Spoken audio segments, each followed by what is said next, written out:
Hi everyone, it's Brittany Sterrett from VCU. I just wanted to take a few minutes to talk about my research interests that will be informing my dissertation coming up this fall. So if you've ever been in the classroom, been a teacher, I myself experienced this as a special education teacher, but you see that students with severe behavior problems or students with an emotional behavioral disorder, they really struggle in school. They often need additional supports just to stay in school, just to stay in the classroom, um, or they face expulsion, or even worse, sometimes incarceration as they get older. But unfortunately, I put myself in this category. Most teachers, even special education teachers, don't feel prepared to work with these students and help them be successful. So I'd like to use my research to figure out how best to support teachers when working with students in need of intensive behavior interventions. So specifically, my research focuses on coaching teachers, both gen ed and special ed, working with students with severe behavior problems to help them be successful. So to help both the teacher be successful and the student be successful. So to support teachers, I'm looking at a specific coaching technique called directed consultation. This technique has shown great success with helping teachers with universal classroom management strategies, meaning that it showed success helping teachers with all students in the classroom, so those kids with and without disabilities, with and without behavior problems. But I want to see if this particular coaching technique, directed consultation, can be successful with helping teachers working with students with severe behavior problems and in need of more intensive behavior interventions. So you're probably thinking, that's great. Well, what is directed consultation?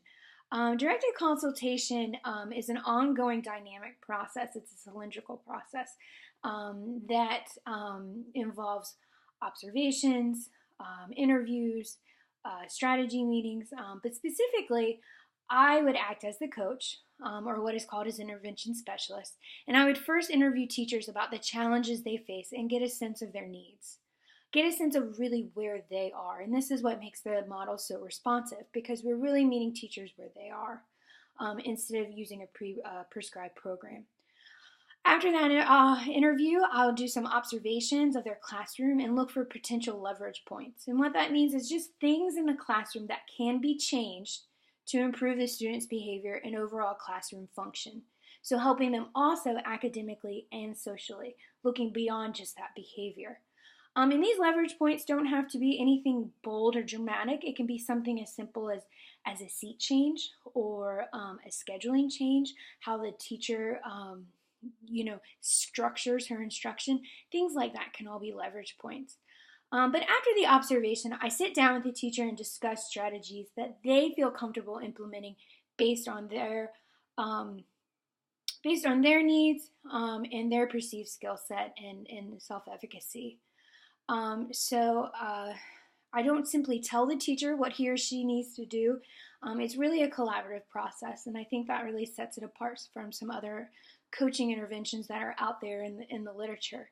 But it really emphasizes the teacher's strengths in the context that she works in.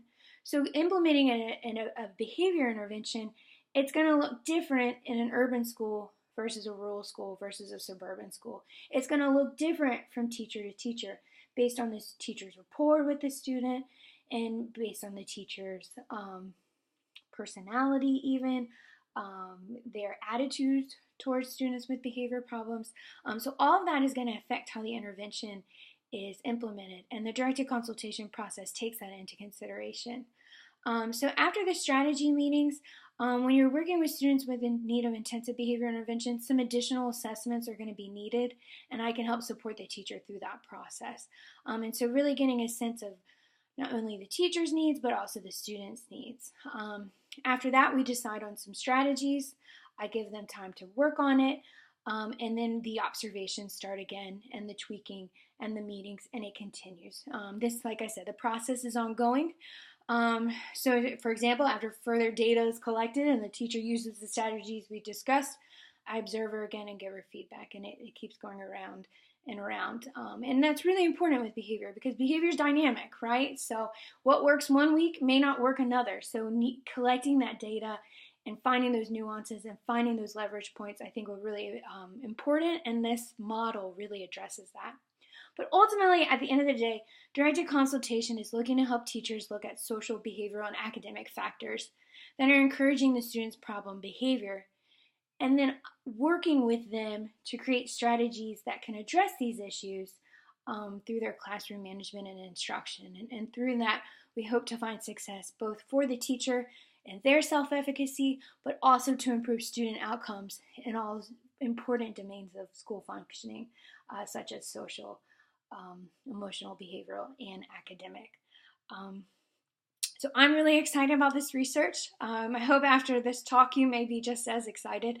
If anyone has any questions or would like to continue the conversation forward, I would always love to do that.